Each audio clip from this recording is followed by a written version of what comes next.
설명하기 위해 좀비비상대책위원회에서 나온 메디컬 컴퍼니 11조 연구원들입니다. 수석연구원 최민우입니다. 약물개발연구원 이다경입니다. 정책연구원 민지은입니다. 발표를 시작하겠습니다. 저희는 차별접촉 이론을 이렇게 비유해봤습니다. 일반인이 바이러스를 지니고 있는 좀비와 상호작용하며 감염이 되어 그 바이러스가 체내에서 내변화되어 좀비에 이르는 것이죠.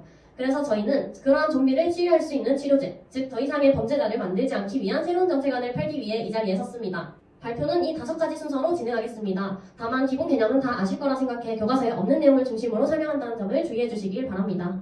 서덜랜드는 범죄 행동에 대한 학습을 크게 4가지로 구분하였는데요. 첫째, 자신의 추종자에게 불법적 행위를 장려하는 직접 지시법입니다.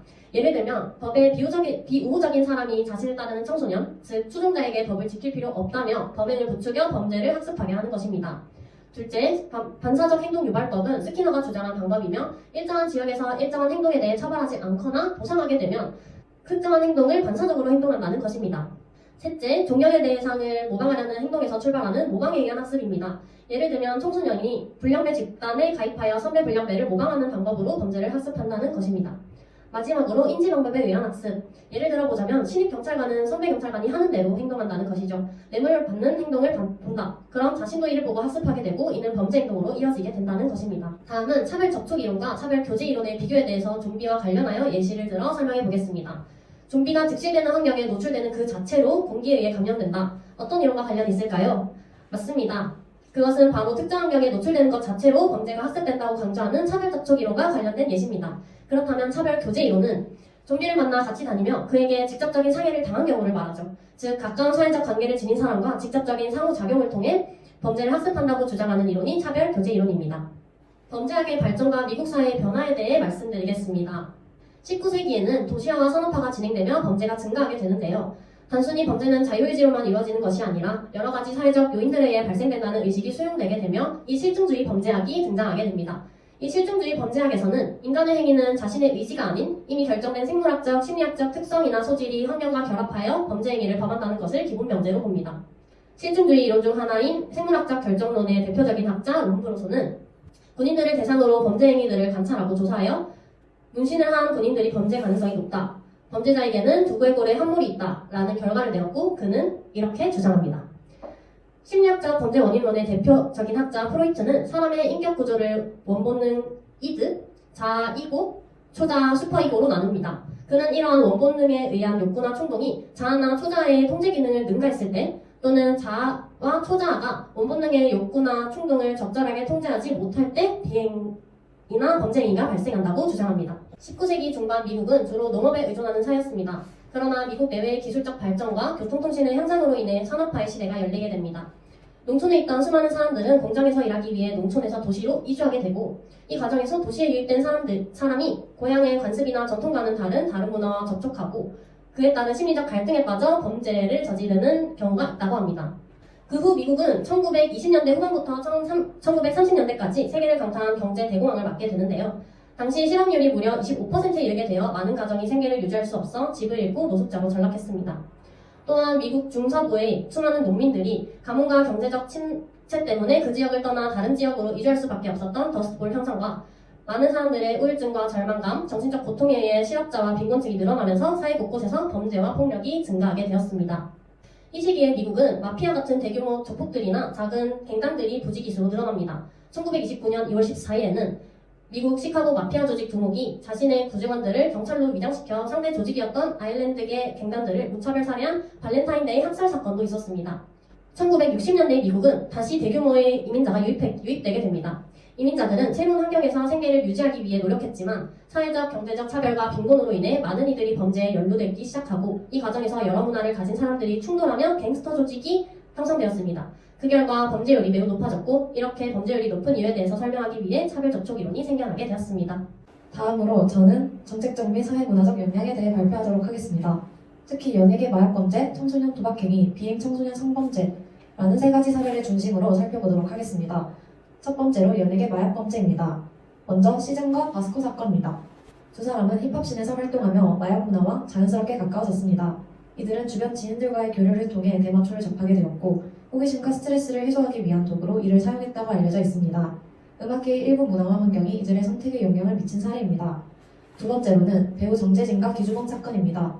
두 배우는 다른 연예인이나 지인들로부터 마약을 제공받아 사용한 것으로 밝혀졌습니다. 특히 정재진은 동료 및 주변인과의 교류 과정에서 호기심을 느끼며 시작했다고 보고되었습니다. 이 사건은 연예계에서 관계망이 마약 접촉의 중요한 경로임을 보여주고 있습니다. 세 번째로는 봉쿠스 버버거 창업자 사건입니다. 이 사건은 연예계와는 다소 결이 다르지만 그의 경우 고위층 인맥 및 친밀한 관계 속에서 마약을 공급받았습니다. 비즈니스 스트레스와 성공에 대한 압박이 마약에 의존하게 되는 이유로 작용했습니다. 마지막으로 탑과 한서희 사건입니다. 탑은 연습생 출신의 한서희와의 관계를 통해 대머초를 접하게 되었고 한서희 역시 연예계 활동 속에서 비슷한 경로를 통해 마약에 노출된 것으로 조사되었습니다.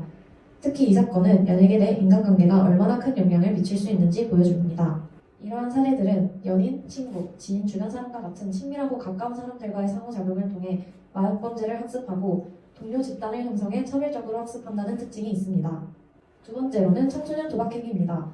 2020년 한국도박문제관리센터의 조사에 따르면 청소년 비행의 중요한 요인은 도박에 접촉한 친구들과의 관계입니다. 단순한 놀이로 시작된 도박은 청소년들에게 중독성을 일으키며 심각한 문제로 발전합니다. 특히 인터넷을 통한 온라인 도박은 접근성이 높아지고 도박행위의 우호적인 태도를 학습하며 도박 중독을 초래한다는 것을 알 수 있었습니다. 마지막으로는 비행 청소년 성범죄 사건입니다. 비행 청소년 성범죄의 심각성을 다룬 사례로 SBS의 그것이 알고 싶다에서 방영된 성을 미끼로 어른들을 깨어내 겁박하는 도깨비들 편을 들 수 있습니다. 이 방송에서는 청소년들이 SNS를 통해 어른들과 접촉한 뒤 성적 접촉을 유도하고 이를 별미로 금전적 협박을 가하는 사례로 보여졌습니다. 특히 또래 내 집단에서 동시적 비행과 집단적 행동은 이들의 비행에 정당화하는 역할을 합니다. 따라서 다른 사람의 행동을 모방하여 범죄 행위를 학습하게 된다는 것으로 볼 수 있습니다. 결론적으로 마약범죄, 청소년 도박, 그리고 성범죄는 우리 사회에 큰 영향을 미치고 있습니다. 이러한 문제들을 해결하기 위해서는 혁신적이고 새로운 대책안이 필요합니다. 차별 접촉 이론이 현대에서 어떻게 평가되고 있을까요? 사회적 네트워크 이론과 차별 접촉 이론의 비판과 한계에 대해서 설명해 드리도록 하겠습니다. 사회적 네트워크 이론에서는 개별적인 요소인 노드, 관계를 나타내는 엣지, 여러 노드를 연결하고 있는 연결성, 얼마나 중요하게 연결되어 있는가의 중심성, 이렇게 총 4가지의 요소를 알고 계셔야 합니다. 더 쉬운 이해를 위해 현 상황에 적용시켜 보도록 하겠습니다. 생존 캠프 안에서 생존자들을 노드라 하고 그 개별 생존자들과의 관계를 엣지라 합니다. 만약 민우와 도윤이랑 다른 생존자들과는 다르게 초코파이를 나눠먹기도 하고 서로 힘든 고민을 들어주기도 합니다. 이런 관계의 강도를 중심성이라 하고 중심성이 높으면 높을수록 서로 영향을 받을 가능성도 높아집니다. 3가지로 나눈 중심성에 대해서 더 자세히 알아봅시다. 근접 중심성은 쉽게 말해 생존자 2명이 얼마나 자주 만나는지입니다.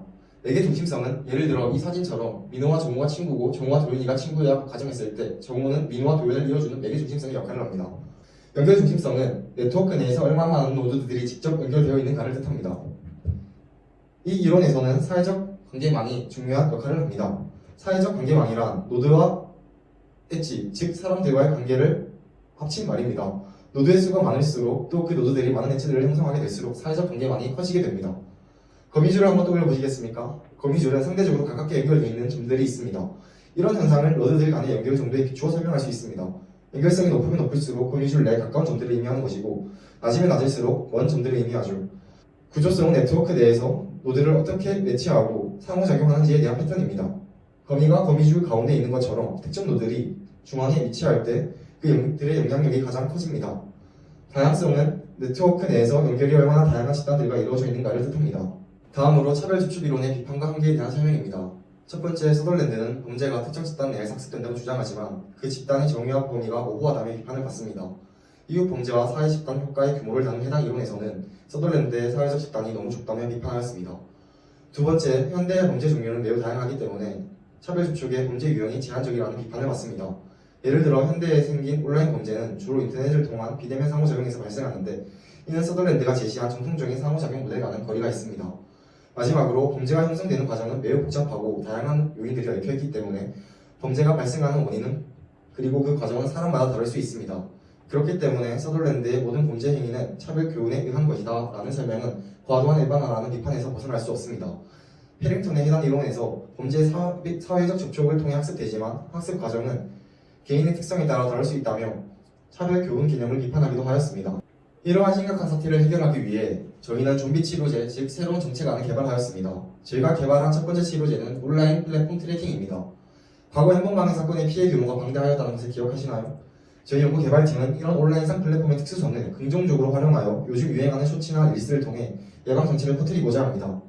영상이 사람에 의해 가까운 친구들에게 공유되므로 자연스럽게 사회적 관계망을 형성할 수 있을 것이라 확신합니다. 범죄에 우호적인 성향을 가진 사람과 차별 접촉을 한 결과를 가상현실로 보여주는 것이 저희의 두 번째 치료제입니다. 예를 들어 차별 접촉으로 학습한 범죄로 인해 먼 미래 법정에서 재판을 받는 모습이나 교도소 수감 현장을 가상현실로 미리 보여주게 되어 범죄를 예방할 수 있다는 것입니다.